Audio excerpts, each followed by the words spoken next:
Monday, July 28th. Yes, I'm a little behind on vlogs. Calm down. I'll catch up before the plants do.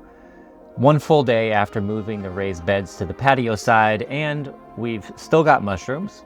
These fungal freeloaders popped up overnight, but I'm betting they'll be the last ones since the beds are finally in the sun instead of that shady plant purgatory by the house. Okra, looking slightly jaundiced. Basil, hanging on by pure stubbornness. Cucumbers, less yellow, perked up like they just did a line of Miracle-Gro.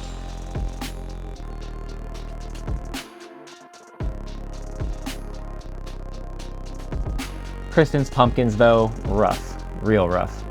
Some of them look like they're auditioning for a Tim Burton movie. And her marigolds, yeah, straight up plant hospice. Except for one green fighter in the corner. I'm holding out hope like a delusional sports fan in preseason. And look at this, actual sunlight. Revolutionary concept for plants. Turns out the sun is kind of important. Who knew? Quick check on the local crime family, aka the Coots. The red-beaks should be showing up soon. Nature's way of saying, congrats, you survived baby bird hell, here's your goth lipstick phase. And the mango? Oh, this thing is clawing its way out of the dirt like it's a zombie flick. First leaf coming soon. Florida mangoes don't die, they multiply. Back to Lowe's, because apparently my yard is just a black hole for patio stones. Also, picked up watermelon seeds because why not set myself up for future disappointment? Tried to get plants there too, but Lowe's treats their nursery section like a hostage situation. Full sun, zero shade, just crispy corpses in plastic pots. So we ditched and went to Home Depot, where the plants were not actively begging for death. Came back with cucumbers, Serrano peppers, black beauty eggplant, cherry tomatoes, and red bell peppers. Kristin grabbed basil to resuscitate her bed, and some mint, because mint is basically the cockroach of herbs. It'll survive the apocalypse. Time to play plant Tetris with the Hex-bed, setting everyone down in their spots like I'm drafting my fantasy garden team. Please, for once, let me not kill you all.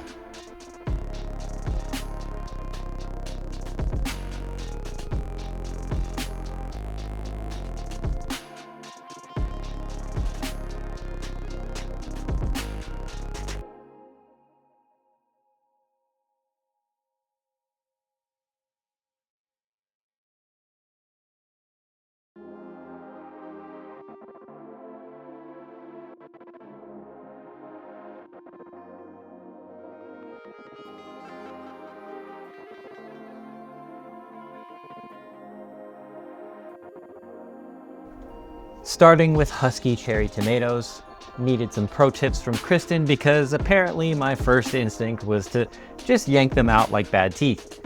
She shows me the trick, squeeze the pot, flip it over, hand on the base, and the whole thing slides out like butter. Honestly feels illegal how smooth it worked. Red bell sweet peppers go in next.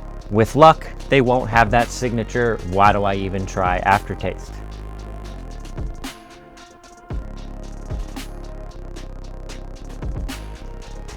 Now the black beauty eggplant, straight into the dirt.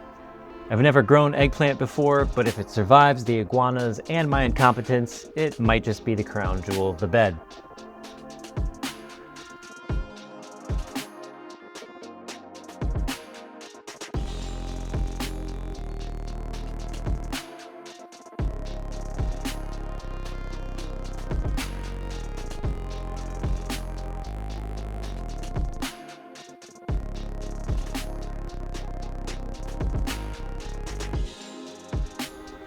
Serrano peppers next.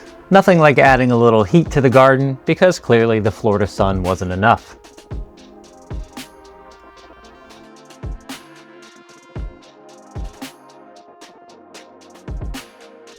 And finally cucumbers, a classic, a safe bet, or so I thought.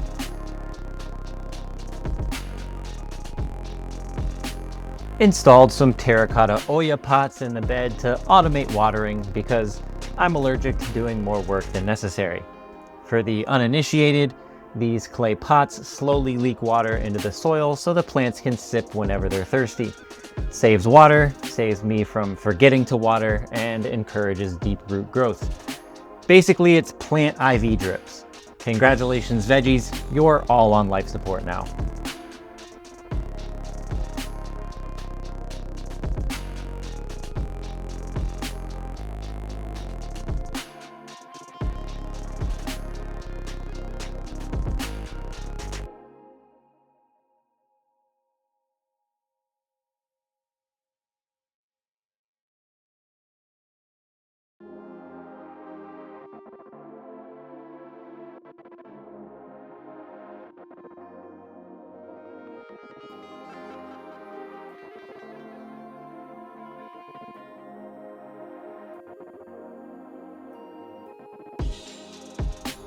Quick review of the lineup: tomatoes, peppers, eggplant, cucumbers, ollas in place, trellises set up like tiny jungle gyms.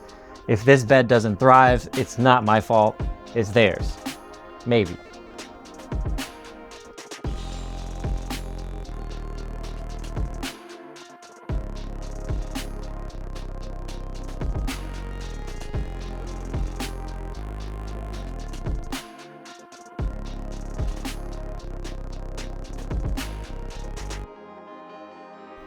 Meanwhile, our dwarf banana needed a new home because the pot it was in was basically strangling it.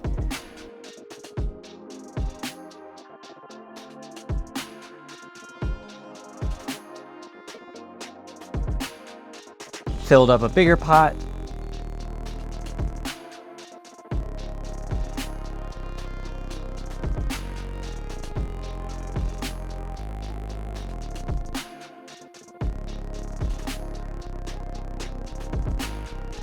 Pulled the plant out, and yep, root bound like crazy. So we had to gently tease the roots apart like we're giving it a spa day foot massage.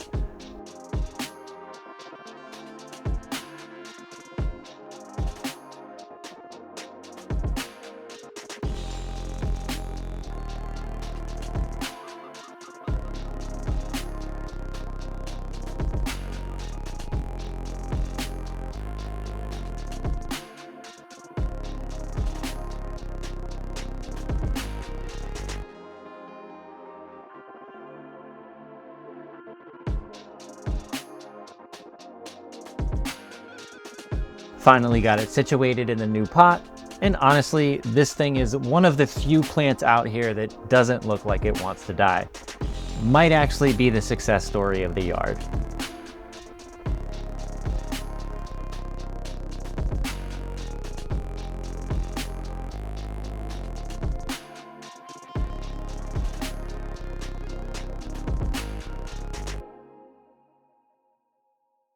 Watered in the banana and added a little patio decor because nothing screams classy garden like a bulldog statue and a cowboy boot stuffed with a succulent.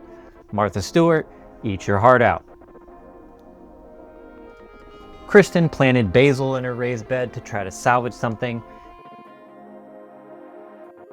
and mint under the bed because, again, mint survives nuclear fallout. Cockroach herb supremacy. New graveled spot by the side door, complete with yet another succulent. At this point, succulents are basically our emotional support plant. Kristin's doing some DIY hydration. Wine bottle full of water flipped into her terracotta spike for the pineapples. Recycling and alcoholism in one efficient motion. Alright, so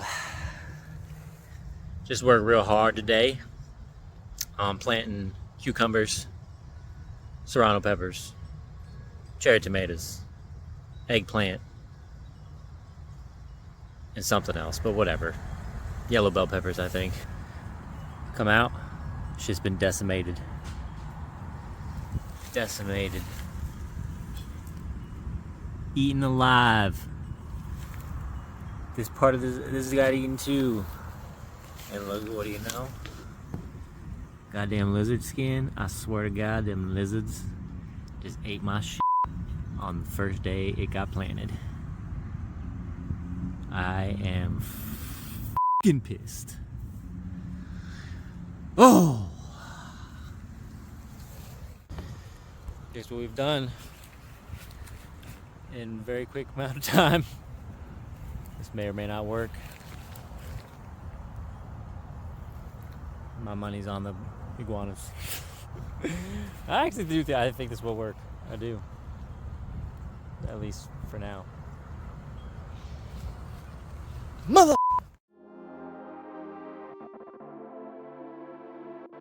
Next morning check, the netting held.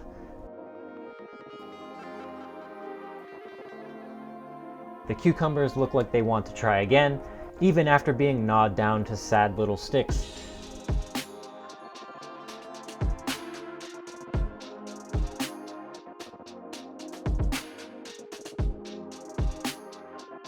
Red bell peppers, already pushing out new growth like nothing happened.